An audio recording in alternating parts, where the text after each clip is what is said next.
My name is Rebecca Hale. I am 34 years old. For most of my life, I believed my mother was my hero. Please subscribe my channel for like, share, and hit the bell for more story of my American woman story. I grew up believing that some women are born stronger than others, and that my mother was one of them. That belief shaped every part of who I became. When people asked me about my childhood, I always said I was raised by a strong single mother, and I said it with pride. I said it the way people say something holy, something unquestionable. My mother liked that story. She encouraged it. I was born in a quiet town in Oregon, the kind of place where everyone smiles, but no one asks too many questions. Our house sat on a narrow street lined with maple trees, their leaves turning red and gold every fall. From the outside, we looked like any other small family. Inside, everything revolved around my mother. There was no father in our home. No framed photographs. No old letters. No stories that didn't come from her mouth. As a child, I didn't think that was strange. Children accept the world the way it's given to them. And my world was carefully curated. My mother told me she had left my father to save me. She told me he was cruel, careless, and dangerous. She said she walked away with nothing but courage and a newborn baby in her arms. I imagined her as a warrior, standing between me and something terrible. That image stayed with me for years. People admired her sacrifice. Teachers, neighbors, relatives, they all praised her. They told me how lucky I was to have such a devoted mother. I heard that word lucky so often that I stopped questioning it. Our house was always clean. Too clean. Shoes lined perfectly by the door. Dishes washed immediately. Beds made so tightly they looked untouched. My mother said mess was a sign of weakness. She said a woman needed control to survive in this world. I learned early that control mattered more than comfort. She worked long hours, and when she came home, she expected silence and order. Not because she was cruel, at least that's what I told myself, but because she was tired. That was always the excuse. She was tired. She had sacrificed too much. I should understand. I wanted her approval more than anything. I wanted her to look at me the way other mothers looked at their children, with softness. But softness made her uncomfortable. Praise was rare. Affection was measured. When I brought home good grades, she nodded and reminded me not to get arrogant. When I cried, she told me to toughen up. When I laughed too loudly, she asked what was so funny. Life isn't a joke, Rebecca, she used to say. At school, I was the quiet girl. The responsible one. The girl teachers trusted. Inside, I felt older than my age. I carried my mother's expectations on my shoulders like a backpack I could never take off. Every year, Father's Day passed like an unspoken agreement. Teachers stopped asking after the first few times. My mother would send notes explaining my situation. I repeated her story whenever someone was curious. I defended her without realizing I was defending a version of reality I had never questioned. Sometimes, late at night, I would lie in bed staring at the ceiling, wondering about the man I was told never to think about. I tried to picture his face, but it never came clearly. My mother's words filled every empty space. He doesn't matter, she said. You have me. And I believed that should be enough. As I grew older, I noticed things that didn't quite fit, but I learned to ignore them. The way my mother's voice sharpened whenever someone mentioned my father. The way she avoided certain questions. The way she controlled every decision in my life, from what I wore to who I spoke to. She said it was protection. She said the world was dangerous. She said she knew better. I didn't go to friends' houses often. She always had a reason. I didn't date. She said boys ruined futures. I didn't argue, because arguing felt like betrayal. In high school, I watched other girls rebel. They complained about strict parents, slammed doors, rolled their eyes. I envied them in secret. I didn't know how to rebel without feeling guilty. My mother often reminded me of everything she had given up. Her youth. Her dreams. Her happiness. Those reminders weren't loud, but they were constant. They lived in her sighs, her tired eyes, her quiet disappointment. I learned to be grateful instead of honest. When I left for college, she cried like she was losing a part of herself. She hugged me tightly and whispered that she hoped I wouldn't forget who truly loved me. I promised her I wouldn't. At the time, I meant it. College was the first place where I realized how little I knew about myself. Without my mother's constant presence, I felt unanchored. I didn't know what I liked. I didn't know what I wanted. I didn't know how to make decisions without hearing her voice in my head. Still, I defended her. Even when friends pointed out how controlling she sounded, I explained it away. Trauma, I said. Sacrifice, I said. Love, I said. I believed love always came with pain. It wasn't until years later, well into adulthood, that the cracks began to show. Small ones at first.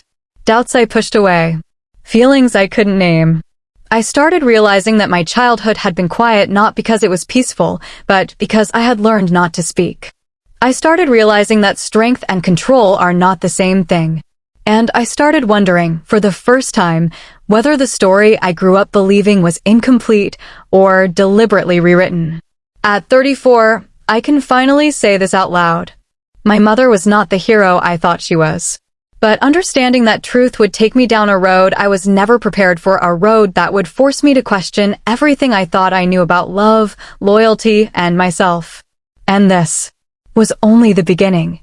For a long time, I thought adulthood would finally make everything clear. I believed that once I was older, once I had distance from my mother, the confusion inside me would settle. Instead, it grew louder. I was 24 when I moved back to Oregon after college. I told myself it was temporary. I needed to save money. I needed stability. That's what I said out loud. What I didn't say was that a part of me still felt unfinished without my mother nearby, like I didn't quite exist unless she was watching. She welcomed me home like a victorious general reclaiming territory. The guest room became my room again. My old rules returned without discussion. Curfews disguised as concern. Questions framed as advice. You don't need to rush into independence, she said. You've seen how the world treats women. I nodded, even though something inside me resisted. Living with her as an adult felt different. As a child, I had accepted her control as normal. As a grown woman, it felt tighter, more deliberate. She wanted to know where I was going, who I was seeing, why I was late. When I pushed back gently, she reminded me of everything she had done for me. I learned that guilt doesn't age out of a household. I found a job at a local marketing firm and started building a routine that didn't revolve entirely around her. For the first time, I had coworkers who didn't know my story, people who saw me without my mother's shadow standing behind me. It was freeing and terrifying at the same time. One evening, after a long day at work, I came home later than usual. My mother was sitting at the kitchen table, lights off except for the lamp above her head. She looked up as soon as I walked in. You didn't call, she said. I texted, I replied calmly. I told you I'd be late. She stared at me like I had spoken a foreign language. When I was your age, she said slowly, I didn't have the luxury of being careless. That word again. Careless. As if my independence was an insult. That night, lying in my childhood bed, I realized something unsettling. My mother didn't just want me safe. She wanted me close. Dependent. Predictable. The thought scared me more than I wanted to admit. Around that time, I started therapy. Not because I thought something was wrong with my past, but because I felt stuck. I couldn't form healthy relationships. I struggled with boundaries. I felt guilty for wanting things that had nothing to do with my mother. In one of my early sessions, the therapist asked me to describe my childhood in my own words. I spoke confidently, repeating the same story I had told everyone else. Strong mother. Absent father. Sacrifice. Survival. She listened quietly, then asked, and how did that make you feel? I paused. No one had ever asked me that before. I don't know, I said honestly. That answer haunted me. As weeks passed, small memories resurfaced, moments I had dismissed or forgotten. The way my mother would speak for me in front of others. The way she discouraged privacy. The way she reacted with anger instead of reassurance when I expressed doubt. None of it was dramatic enough to label as abuse. That made it harder. Because it lived in the gray area where gratitude and resentment coexist. One night, I decided to organize old boxes in the garage. My mother was out, and for once, I was alone with the past. Dusty photo albums, school projects, old clothes. At the bottom of one box, I found something I had never seen before, a sealed envelope with my name written on it in handwriting I didn't recognize. My hands trembled as I opened it. Inside was a letter. It was dated 28 years ago, written just weeks after my birth. The handwriting was messy but deliberate. The words were careful. Loving. Rebecca, it began, I don't know if you'll ever read this. My heart pounded as I read. The letter was from my father. Not the monster I had been told about. Not the faceless villain. But a man who sounded broken, confused, desperate to be part of my life. He wrote about wanting to see me. About loving me. About being shut out. He never denied making mistakes. He admitted he and my mother fought. But nowhere in the letter was there violence. Nowhere was there danger.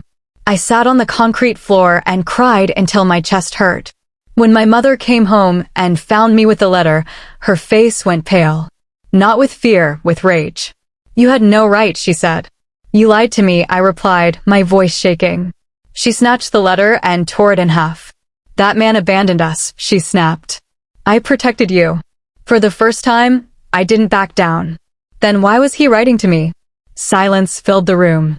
That silence told me more than any answer could. In the days that followed, tension thickened our home. She avoided the topic. I couldn't stop thinking about it. Every memory replayed with new meaning. I realized my mother hadn't just shaped my childhood, she had edited it. I started questioning everything. Her stories. Her warnings. Her version of love. Therapy became less about confusion and more about grief. Grief for the life I might have known. Grief for the relationship with my mother that suddenly felt fragile. One evening, my therapist said something that changed everything. Control is often mistaken for care, she said. Especially by children who don't know any other kind. I went home and looked at my mother differently. Not as a hero. Not as a villain. But as a woman who needed me to need her. That realization hurt more than anger ever could. I didn't confront her again right away. I needed time. Space. Strength. But something had shifted permanently. The pedestal was cracking. And once you see a crack, you can never unsee it. By the time I turned 26, I was living on my own in a small apartment downtown. The city smelled different from Oregon, a mixture of exhaust, coffee, and rain-soaked streets. For the first time, I didn't have my mother standing behind me, watching every decision, every movement. It should have been liberating. And in some ways, it was. But freedom, I quickly learned, has a price. For the first few months, I relished my autonomy. I could cook what I wanted. Watch shows she never allowed me to watch. Stay out as late as I pleased. I bought furniture that wasn't a hand-me-down. I let my apartment be messy, for the first time in my life, without fear of judgment. I discovered who I was when no one was there to shape me. And it was terrifying. Because the Rebecca I had known my whole life was a version designed to please my mother. Now, alone, I didn't recognize her. I made friends who were kind, messy, and free. I laughed without checking if it was acceptable. I cried without fearing that someone would call me dramatic. I even fell in love, something I had been too afraid to allow myself in my mother's house. His name was Daniel. He was patient, soft-spoken, and had a kind smile that made me feel safe. Unlike my mother, he encouraged questions. He encouraged curiosity. He encouraged me. For the first time, someone treated me like I belonged to myself and not to my mother. I wanted to trust him completely. And I wanted to be free completely. But freedom has a strange weight. It comes with memories that can't be escaped, no matter how far you go. One night, as Daniel and I were cooking dinner together, I felt a wave of panic. It wasn't about him. It wasn't about the future. It was about my mother. Even though she was miles away, her voice echoed in my head. You don't need anyone but me, I heard her say. Life is dangerous. Don't trust easily. Be careful. Be perfect. I realized she had spent my whole life controlling my perception of reality, my fears, my desires. And I had believed it fully. It hit me like a storm. Maybe she had never been my hero. Maybe she had been my jailer. The first time I confronted her about the letter from my father, she denied everything. Then she cried, and I thought for a moment she was sorry. But her tears weren't for me, they were for herself. For the control she had lost, for the power she had granted me by leaving and now couldn't reclaim. It was heartbreaking and infuriating all at once. I spent hours crying after our argument, replaying memories I had always accepted at face value. Every act of kindness she had shown me now had a shadow, a motive, a manipulation, a lesson in obedience. I hated her and I loved her. Simultaneously. That contradiction tore me apart. In therapy, I started documenting everything: dates, conversations, instances of control, instances of care. It became clear that her heroism had been a carefully crafted illusion. Her love was conditional, given when I obeyed, withheld when I questioned. I realized that to reclaim myself, I had to make a choice: remain trapped in the narrative she had written for me, or rewrite my own story. It wasn't easy. The guilt was enormous. I had been programmed to believe I owed her every happiness, every success. Every breath I took was supposed to reflect her sacrifice. Breaking away felt like treason. But treason was necessary. I started small. I set boundaries. I told her I couldn't speak at length every day. I stopped reporting every minor detail of my life.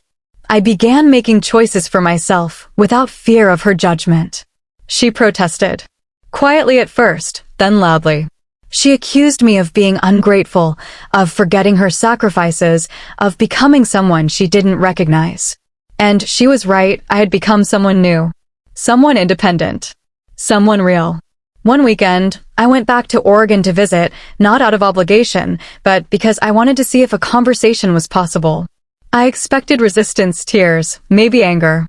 What I wasn't ready for was the revelation waiting for me. In the attic, hidden behind boxes and old furniture, I found another envelope. This one was labeled not with my name, but simply, Truth. My hands shook as I opened it. Inside were photographs, letters, and documents, things my mother had hidden. Evidence that my father had tried repeatedly to contact her. Evidence that she had deliberately erased any chance I had to know him. Evidence that my life had been curated to maintain her image, not my safety. I remember sitting on the cold attic floor, staring at the proof and feeling rage unlike anything I had ever known. She walked in, caught me, and for the first time, she didn't have words. Her silence was heavy, accusing, and fearful. Why? I asked simply. Rebecca, you wouldn't understand, she said, her voice trembling. I did it for you. I had to protect you. I wanted to scream. I wanted to hit her. I wanted to collapse and cry. Instead, I said nothing. I turned and left. Walking through the streets of my childhood town that day, the world felt different. Colors sharper. Sounds louder. Every step reminded me that my mother had lied, not once, but continuously. And yet, I still loved her. Because love is complicated. Because forgiveness is complicated. Because family is complicated. That realization was both liberating and terrifying. In the months that followed, I rebuilt my life. I continued therapy.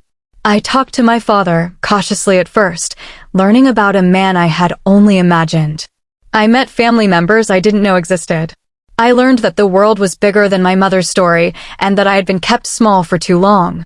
I began to see my mother as a flawed human being. Strong, yes. Intelligent, yes. But deeply broken and ultimately selfish in ways I hadn't been ready to recognize. And I began to see myself as someone capable of more than I had ever allowed. I learned to trust my instincts. I learned to speak for myself. I learned to say no without fear. I discovered what freedom felt like and how heavy it could be. By the time I was 28, I was living fully on my own, in a city far from the shadow of my mother's influence. I had friends who celebrated me, a career I loved, and a man who treated me as if I belonged to myself entirely. And yet, I knew that the past would never fully release me. That mother's shadow, though diminished, would always linger. I realized that healing isn't linear. That freedom isn't simple. That the truth, once found, doesn't always bring peace. Sometimes it brings pain and clarity simultaneously. But I was ready.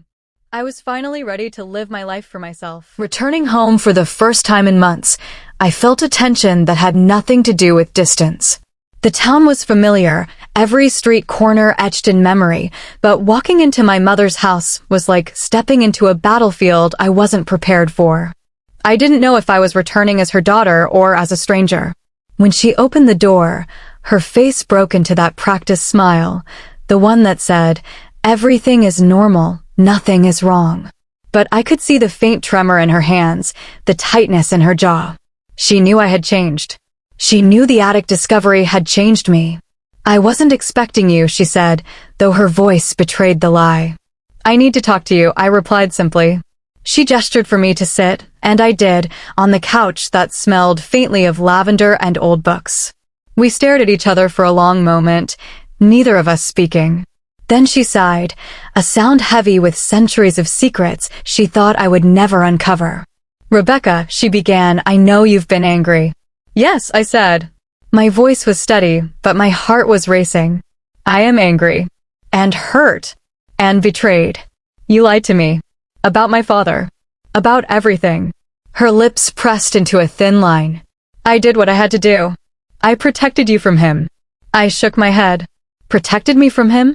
Or from knowing the truth? "You didn't protect me. You imprisoned me." She looked away, her eyes misting. "I made sacrifices. You think it was easy raising you alone? You think I wanted to bear the burden of both our lives?" "I never said it was easy," I replied.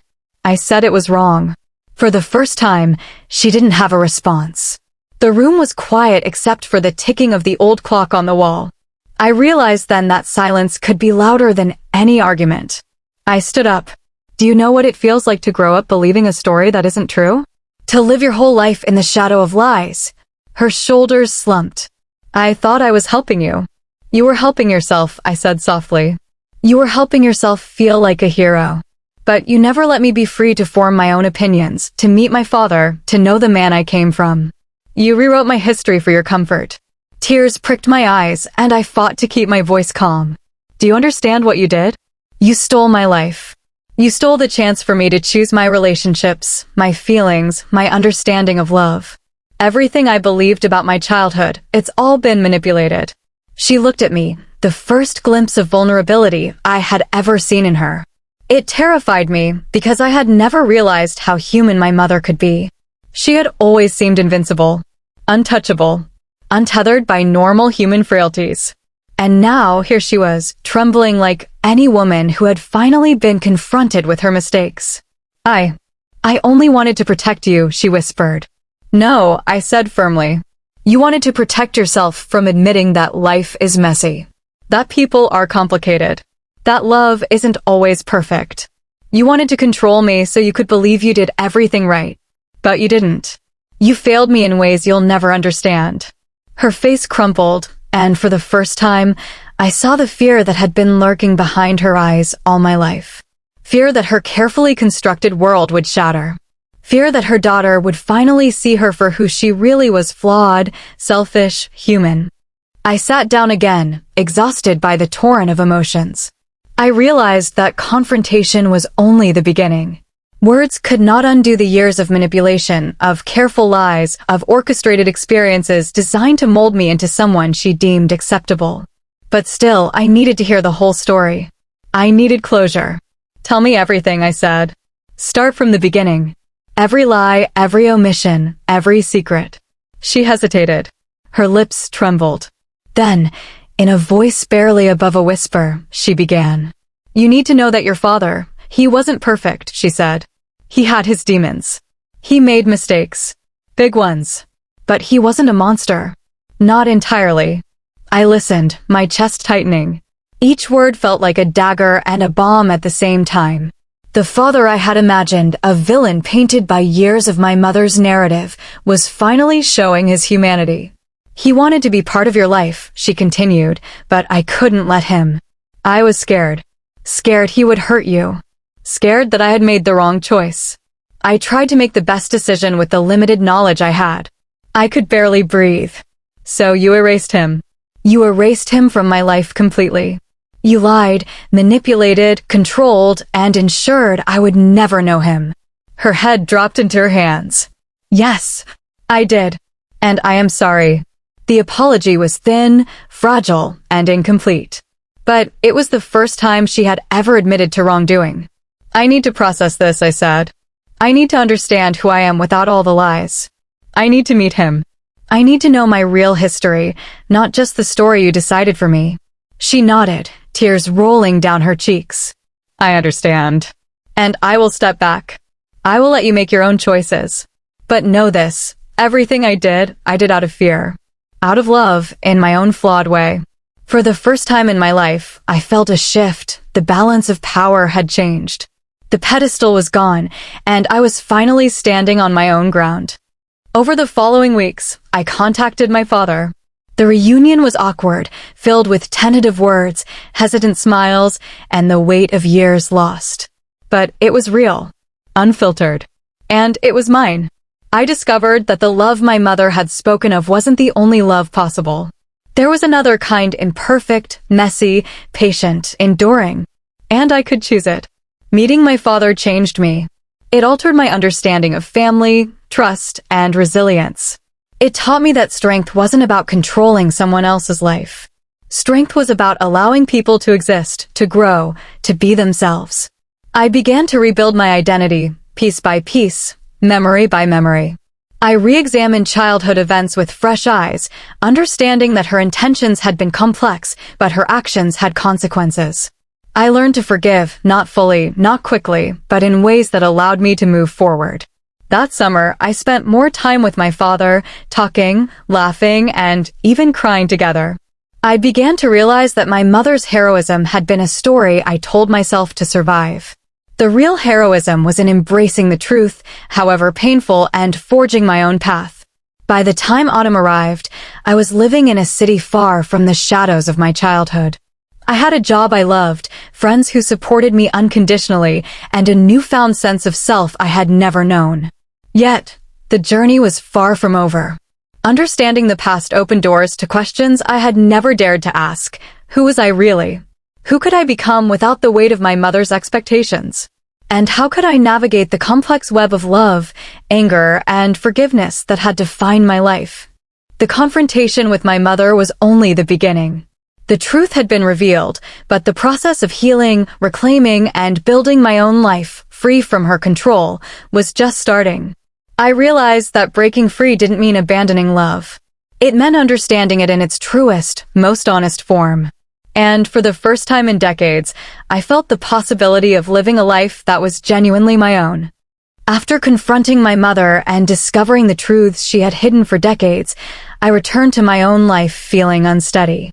The floor beneath me seemed unfamiliar, as if the ground I had always walked on had shifted overnight. I realized that healing wasn't something you could schedule or control. It wasn't a linear process. It was messy, unpredictable, and at times unbearably slow. I began with therapy again, this time more intentionally. I couldn't undo the past, but I could examine it, dissect it, and learn from it. I spent hours talking about my childhood, my mother's control, the lies about my father, and the confusion I had carried silently for years. Every session felt like peeling off a layer of skin I didn't know I was wearing. Painful, yet necessary. For the first time, I allowed myself to acknowledge the anger I had held for so long. Anger at my mother for her manipulations. Anger at the circumstances that left me without a father. Anger at a life that had been carefully curated by someone else's fears. Therapy became a space where I could cry without restraint, rage without judgment, and mourn without interruption. Parallel to therapy, I began building my relationship with my father. It was strange, beginning anew with someone I had only imagined, someone I thought I would never know. But meeting him in person was like discovering a missing piece of my own identity. His presence, gentle and steady, was a reminder that love could exist without conditions, without manipulation, without fear. We spent hours talking about the past, about what had been lost, and what could now be reclaimed. He shared memories of my earliest years, moments my mother had deliberately omitted or misrepresented. He showed me photographs, letters, even small objects that he had kept over the years, hoping one day I would see them. Each discovery was a revelation, a small correction of a history that had been rewritten. Through these interactions, I realized something profound. Identity is not only what you are told you are, but also what you choose to become once the lies are stripped away. I began to reconstruct my own narrative, not as a reflection of my mother's ideals, but as an authentic version of myself. During this time, I also reconnected with old friends, people I had drifted from over the years. They had seen me as I truly was before my mother's influence became so defining. Their acceptance reminded me that I could exist outside the shadow of my upbringing. I started to understand that love and support could be unconditional, something I had been deprived of in subtle but impactful ways. Work became another avenue for healing. I immersed myself in projects that mattered to me, not because they were expected of me, but because I wanted them. For the first time, success wasn't a way to please my mother, it was a measure of my own capabilities. This shift in mindset was liberating, and yet it carried its own challenges. Without someone constantly evaluating my worth, I had to learn to trust my own judgment, to navigate self-doubt, and to accept my limitations without fear of failure. One evening, as I walked through the city streets with Daniel, I felt an unusual sense of clarity. The lights reflected off the wet pavement, the air smelled faintly of rain and coffee, and the hum of distant traffic felt comforting rather than overwhelming. I realized that healing was not a destination, it was a series of small, deliberate steps, each one requiring courage, patience, and self-compassion. I began to journal my experiences, documenting both triumphs and setbacks. Writing became a form of therapy, a way to process complex emotions and trace the evolution of my thoughts. It helped me see patterns I hadn't noticed before, the ways in which I internalized control as a measure of love, the subtle manipulations that had shaped my self-perception, and the persistent fear of abandonment that lingered despite years of independence. Through journaling, I also explored my relationship with my mother more deeply. I acknowledged her sacrifices, her strengths, and her fears without excusing the harm she caused. This nuanced understanding allowed me to feel empathy without surrendering my autonomy. I began to accept that people are complicated, that love can be flawed, and that forgiveness is a choice rather than an obligation. Family gatherings became tests of my new boundaries. When my mother attempted to reassert control, I responded calmly but firmly. I refused to be drawn into old patterns of guilt and obligation. At first, she resisted. She tested me, challenged me, and tried to provoke the familiar obedience that had defined our relationship for decades. But each time I stood firm, learning to assert my needs without fear. These experiences were not easy. There were moments of doubt, days when I questioned whether I was too harsh, too unforgiving, or too independent. I missed the simplicity of childhood, the illusion of protection that had once felt comforting. But each challenge reinforced the lessons I had learned, that strength is measured by the courage to face reality, not by adherence to imposed narratives. As my relationship with my father deepened, I also began to explore aspects of myself that had been suppressed. Hobbies, passions, even small indulgences that my mother had deemed frivolous became part of my life. I traveled, experimented with new experiences, and allowed myself to make mistakes without fear of judgment. Each choice, each step, reinforced the truth that my life belonged to me. I also began to understand that healing is relational. It is not something that occurs in isolation, but through connections with others who reflect our worth back to us without manipulation or control.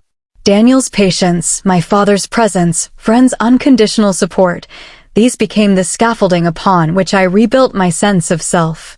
Through this process, I learned the delicate art of forgiveness. Not the kind that erases the past or condones wrongdoing, but the kind that releases me from being perpetually bound to pain and resentment. I forgave my mother for her flaws, her manipulations, her fear-driven choices, not because they were excusable, but because carrying anger forever would only continue the cycle of suffering she had inadvertently created. By the age of 30, I had transformed in ways I had never imagined. I was independent, resilient, and confident. I had learned to trust my intuition, to assert my boundaries, and to navigate relationships with honesty and compassion. My identity was no longer defined by my mother's perception of me, but by my own evolving understanding of who I was and who I could become.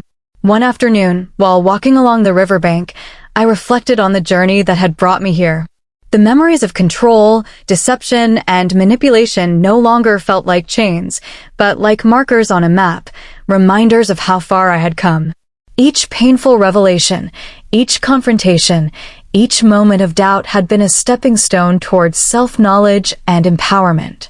I realized that the heroism I had once attributed to my mother was not misplaced, it simply belonged elsewhere. The true hero of my story was not the person who raised me, but the person who reclaimed her life, faced her fears, and chose to live authentically me. And while the past would always be a part of me, it no longer dictated the terms of my existence. I had learned to navigate the complexities of love, family, and identity with wisdom, strength, and grace. I had learned that the greatest acts of courage often occur quietly, in the mind and heart, as we claim our right to live fully and freely. By the time I turned 31, I had learned that freedom wasn't just about leaving. Freedom was about standing tall in a world that had spent years shaping you into someone you weren't meant to be. It was about claiming ownership of every decision, every emotion, every opportunity, without fear, without apology. My relationship with my mother had shifted. The pedestal I had once placed her on was gone, replaced with a more honest understanding. She was human, flawed, and, in her own way, loving. But love alone did not define heroism. Heroism, I realized, was not about protection or sacrifice. It was about integrity, courage, and the willingness to face consequences, no matter how uncomfortable. In my professional life, I had begun to flourish. I worked at a creative agency, managing projects that required not just skill but vision. For years, I had deferred to my mother's expectations, but now I trusted my instincts. I learned to make bold choices, to stand by my ideas, to advocate for myself and my team. With each success, I felt a surge of confidence I had never known in my youth. I was no longer living to validate someone else's perception of me. I was living to express my potential. Personal growth went hand in hand with emotional exploration. I allowed myself to experience love fully, without fear of repeating patterns of control or manipulation. Daniel and I built a partnership based on mutual respect and understanding. He encouraged me to embrace both my strengths and my vulnerabilities. Together, we navigated challenges, celebrated victories, and supported one another through moments of doubt. Through this relationship, I discovered the transformative power of trust. Trust that is not contingent on past mistakes, trust that does not demand perfection, trust that allows room for growth. This trust became the foundation upon which I built the next chapter of my life, one that was fully mine. I also began reconnecting with extended family and people my mother had distanced me from. I met cousins, distant relatives, and even friends of my father I had never known existed. Each encounter was a window into worlds I had been denied. I learned about traditions, stories, and experiences that had been intentionally kept from me. Each connection strengthened my sense of belonging and reminded me that identity is not singular, nor should it be dictated by one person's narrative. One of the most profound realizations was learning to forgive myself. For years, I had internalized blame for not being perfect, for questioning, for wanting more than my mother was willing to give. I had carried guilt that was never mine to bear. Through therapy, journaling, and self-reflection, I began to release that burden. I learned that forgiveness is an act of courage, an acknowledgement that we are all imperfect, and that our value is not defined by someone else's control over us. My journey of empowerment also involved setting boundaries with my mother. She continued to test limits, subtly at first, then more directly. She would comment on my choices, question my decisions, or attempt to insert herself into my personal affairs. But I had learned to respond without fear or guilt. I communicated my boundaries clearly, calmly, and consistently. I no longer allowed fear of her disappointment to dictate my actions. This process was not without struggle. There were days of doubt, moments of frustration, and lingering sadness over the years lost to manipulation and control. But each challenge reinforced my autonomy. Each confrontation was an exercise in strength. And slowly, I began to experience the profound satisfaction that comes from living authentically. Travel became a symbol of my independence. I visited cities I had only dreamed of, explored cultures I had never imagined, and met people whose perspectives expanded my understanding of life. Travel was not just a physical journey, but an emotional one, a way to explore my identity, test my courage, and embrace experiences without fear of judgment. In the process, I also pursued creative passions that had long been suppressed. I wrote, painted, and experimented with photography. These creative endeavors became forms of self-expression, ways to process emotions, and vehicles for personal growth. Each project, each piece of art, was a testament to the woman I had become, resilient, fearless, and unapologetically herself. By the age of 33, I had built a life that was both fulfilling and sustainable. I had a career that challenged and inspired me, a network of supportive friends and family, and a relationship grounded in mutual respect.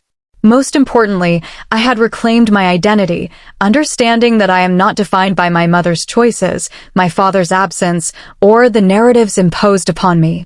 One evening, as I sat by the window watching the city lights twinkle, I reflected on the journey that had brought me here. The anger, the grief, the confrontations, the discoveries, they had all led to this moment of clarity. I understood now that heroism is not about perfection or sacrifice alone.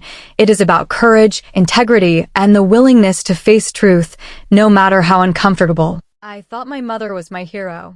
I was wrong. The real hero was me, the girl who had questioned, confronted, healed, and ultimately claimed her life. The woman who had turned pain into wisdom, manipulation into clarity, and uncertainty into strength. And as I looked forward, I felt a profound sense of possibility. The future was no longer a script written by someone else. It was a canvas waiting for my own design, painted with the colors of experience, resilience, and authentic self-expression. I realized that life is not about living under the shadows of others, but about stepping into your own light. The path to empowerment is not easy, and it is rarely linear. It requires courage, introspection, and the willingness to confront uncomfortable truths. But it is also profoundly rewarding. Through this journey, I have learned that love, both given and received, is most powerful when it is honest and unconditional. Family, whether chosen or inherited, can provide support, guidance, and connection, but it cannot dictate your identity. And ultimately, strength is not measured by what you endure, but by how you rise from it, fully aware and fully yourself. I am Rebecca Hale. I am not defined by my mother's choices, my father's absence, or the past I once believed to be true. I am defined by the courage I have shown in reclaiming my life, the wisdom I have gained through hardship, and the resilience that has carried me forward. And this life, this freedom, this sense of self, it is mine. Completely, unapologetically, and irreversibly mine. At 34, I began to understand the meaning of balance. For years, my life had been defined by extremes: obedience or rebellion, love or anger, control or freedom. But now, I realized that maturity and healing were not about choosing sides. They were about creating harmony within myself, about integrating all the pieces of my history, the pain, the love, the lies, and the truths, into a coherent story that belonged to me. I started with daily routines that nurtured both body and mind. Mornings were for meditation and reflection, moments to connect with my own thoughts before the demands of the day arrived. Work became purposeful, not just a means to an end, and evenings were reserved for creativity, reading, and personal projects. Structure replaced chaos, but with flexibility, a freedom I had never truly experienced as a child. Rebuilding relationships was a delicate part of this process. My father remained a constant presence in my life, yet I discovered that even the most honest love required boundaries. We navigated our connection carefully, learning each other's rhythms, acknowledging past pain, and celebrating present joys. For the first time, I felt what it was like to have a parent who loved without manipulation, without expectation, without fear. My mother, on the other hand, remained complicated. She was still a part of my life, but differently now. I maintained boundaries firmly, asserting my independence while allowing for moments of communication and even tentative connection. It wasn't forgiveness in the naive sense, but it was an acceptance that people are flawed and that love can coexist with imperfection. In my professional sphere, I found fulfillment in mentoring younger colleagues. I shared lessons I had learned about resilience, about trusting intuition, about navigating challenges with grace, hoping to give them tools I hadn't had growing up. Watching them flourish gave me a sense of purpose and reinforced my belief that personal growth is most meaningful when shared. Travel became more intentional. I didn't just seek new places. I sought experiences that challenged me emotionally and mentally. I immersed myself in cultures that taught me different perspectives, connected with people whose lives were vastly different from my own, and explored art, history, and music in ways that expanded my understanding of humanity. Each journey, whether short or long, became a lesson in empathy, adaptability, and self-discovery. I also cultivated friendships that had long been neglected. These were relationships not dictated by obligation, but by mutual respect, shared interests, and emotional authenticity. I learned that friendship could be steady and reliable, unlike the unpredictable love I had known at home. My friends became my chosen family, anchors in a world I was learning to navigate on my own terms. Romantically, Daniel remained a pillar of support. Our bond deepened with each shared experience, each challenge overcome together. He witnessed my growth, encouraged my independence, and offered stability without control. Our relationship became a model for the kind of love I had always yearned for, one that was honest, supportive, and empowering. I began to see that empowerment was not a singular event, but a continuous process. Each day offered choices that reflected my autonomy, how I responded to my mother's attempts to influence me, how I balanced career and personal life, how I engaged with friends and family. Even small decisions, what to eat, how to spend a weekend, whether to forgive someone, became affirmations of the life I was choosing to build. Reflecting on my childhood, I realized that every experience, even the painful ones, had contributed to the person I had become. The control my mother exerted, the lies she told, the fear she instilled, all of it had forced me to develop resilience, critical thinking, and emotional intelligence far beyond my years. Pain, I understood, could be a teacher if only we allowed it to guide rather than define us. I documented this journey meticulously. My journals, once repositories of raw emotion and confusion, had evolved into chronicles of growth, insight, and self-awareness. Writing became both a mirror and a map, showing me where I had been, what I had endured, and where I was going. It also became a tool for reconciliation, not with my mother's choices, but with my own history and identity. During this period, I also revisited my father's past, understanding more about the choices he had made and the limitations he had faced. I realized that life is rarely black and white, that decisions made in fear or under pressure often have consequences beyond comprehension. This understanding deepened my empathy, not just for him, but for all the imperfect people in my life, including myself. I found myself mentoring others outside my family, colleagues, friends, and even strangers who sought guidance. Sharing my story, or pieces of it, helped them navigate their own challenges.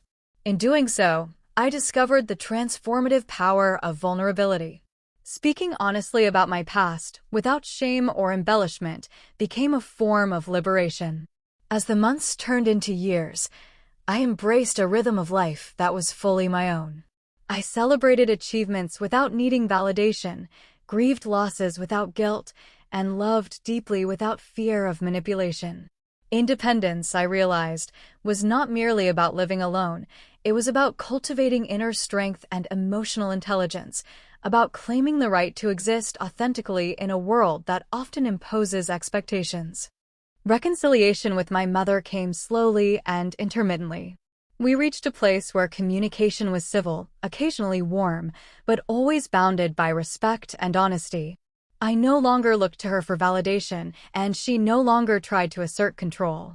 Our interactions became less about power and more about acknowledgement of shared history, however imperfect it was. Through all of this, I also focused on self-care in ways I had never considered as a child. Physical health, mental well-being, creative expression, and spiritual exploration became integral to my life. I learned that nurturing oneself is not selfish, it is essential.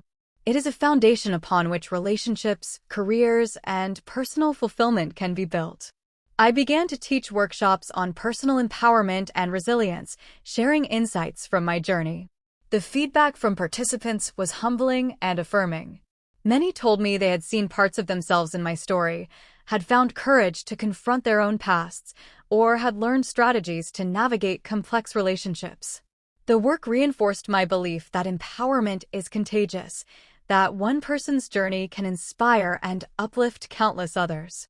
Looking back, I understand that the heroism I once attributed to my mother was misdirected. She had her own battles, her own fears, and her own limitations. But the heroism I have discovered, the courage, resilience, and authenticity, resides within me. It resides within those of us who confront our pasts, who claim our truths, and who choose to live fully, despite the scars we carry. By the time I approached 35, I had achieved a level of emotional and personal clarity I had never imagined possible. I had constructed a life that was resilient, fulfilling, and authentic. I had reconciled with aspects of my past, learned to navigate complex family dynamics, and cultivated relationships built on respect and mutual understanding. And yet, I remain aware that growth is ongoing. Each day offers lessons, challenges, and opportunities to reaffirm my independence and integrity. The past is a part of me, but it no longer controls me. I am Rebecca Hale, not a reflection of my mother's narrative, not a product of my father's absence, but a woman who has faced the truths of her life, confronted her fears, and claimed her place in the world. The city skyline stretched before me as I stood by the window, watching the sunset cast its warm golden glow across the buildings. At 36, I finally understood what it meant to own my story, to step out from the shadows of manipulation, lies, and fear, and to embrace the life I had fought so hard to reclaim. For years, I had carried the weight of my mother's expectations, her secrets, and her carefully constructed narrative of who I was supposed to be. That weight had been heavy, suffocating, and sometimes unbearable. But now, standing here, I felt the lightness of freedom, a freedom that came not from distance alone, but from understanding, reconciliation, and acceptance. I thought my mother was my hero. I was wrong. The truth was far more complicated. My mother had been human, flawed, and bound by her fears. She had made choices that hurt me, controlled me, and erased parts of my life. But she had also loved me in her way, imperfect as it was. Understanding this didn't erase the pain, but it allowed me to release the anger that had once consumed me. I had spent years processing my childhood, confronting my mother, uncovering hidden truths, and reconnecting with my father. That journey was tumultuous, filled with tears, rage, grief, and moments of unexpected tenderness. Each step had tested my courage and my resolve, forcing me to confront not only their choices, but also my own fears and insecurities. Meeting my father had been transformative. The man I had only imagined through stories was real, kind, patient, and deeply human. He had loved me from afar, limited only by circumstance, and had never stopped hoping that one day we would meet. Our reunion was awkward at first, filled with tentative words, hesitant smiles, and the weight of lost years. But over time, we built a relationship based on honesty, understanding, and genuine connection. Through him, I discovered another form of heroism, one rooted not in control or sacrifice, but in steadfast presence, patience, and unwavering love. He showed me that family could be complex, but also nurturing. That love did not have to be conditional, manipulative, or fear-driven. And slowly, I began to see that my own potential for heroism lay in living authentically, courageously, and with integrity.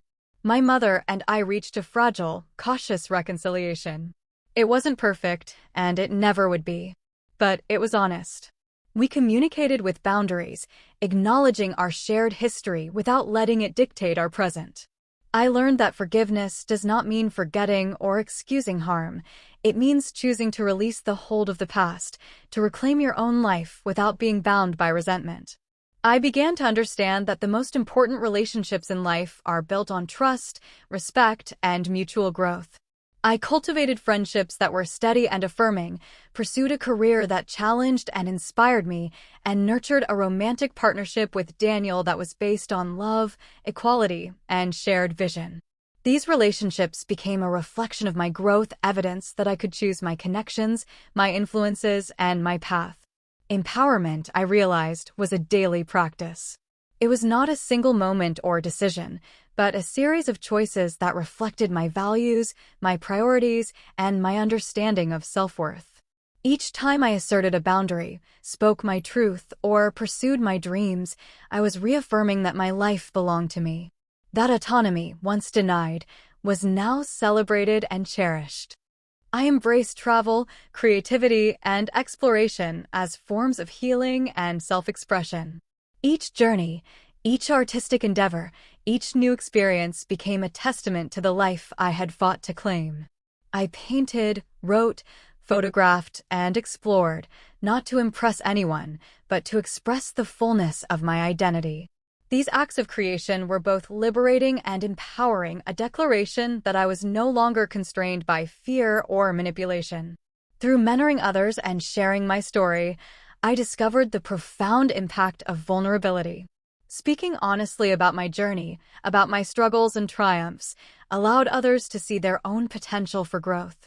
It reminded me that personal empowerment is contagious, that one person's courage can inspire countless others to confront their own fears and claim their own lives. Reflection became a daily practice. I examined my choices, my relationships, and my emotions with honesty and compassion. I acknowledged the pain of the past, celebrated the resilience it had cultivated, and embraced the opportunities of the future. I realized that closure is not a destination, but a continuous process of understanding, acceptance, and mindful living. One quiet evening, I sat in my apartment, the city lights twinkling below, and reflected on how far I had come. The girl who had once lived in fear, controlled by a mother's expectations, and haunted by the absence of her father had transformed into a woman who stood firmly in her truth. I had faced the shadows of the past, reclaimed my story, and built a life that was authentic, vibrant, and deeply fulfilling. I understood now that heroism is not about perfection, sacrifice, or unquestioned love. True heroism lies in resilience, integrity, courage, and the willingness to face uncomfortable truths. It is about standing up for yourself, confronting the past, and building a future that reflects your own values and aspirations. As I looked out at the horizon, I felt a profound sense of peace. The past no longer dictated my emotions or decisions. The pain, the manipulation, and the fear had been acknowledged, processed, and transformed into wisdom. I had learned to navigate relationships with empathy and discernment, to pursue my goals with passion and determination, and to live a life guided by authenticity and self-respect. I thought my mother was my hero. I was wrong. But in realizing this, I had discovered the truth. The heroism I had sought in her had always been within me. The courage to confront lies, the strength to claim independence, the resilience to heal, all of it resided in me. I had become the hero of my own life, writing my story with intention, honesty, and courage. And now, with the past reconciled, the present embraced, and the future full of possibilities, I could finally say with certainty, I am free. I am whole. I am the woman I was always meant to be. I am Rebecca Hale. And this is my story, a story of pain, discovery, resilience, and triumph. A story that proves that even when those we idolize disappoint us, the hero we seek can always be found within ourselves.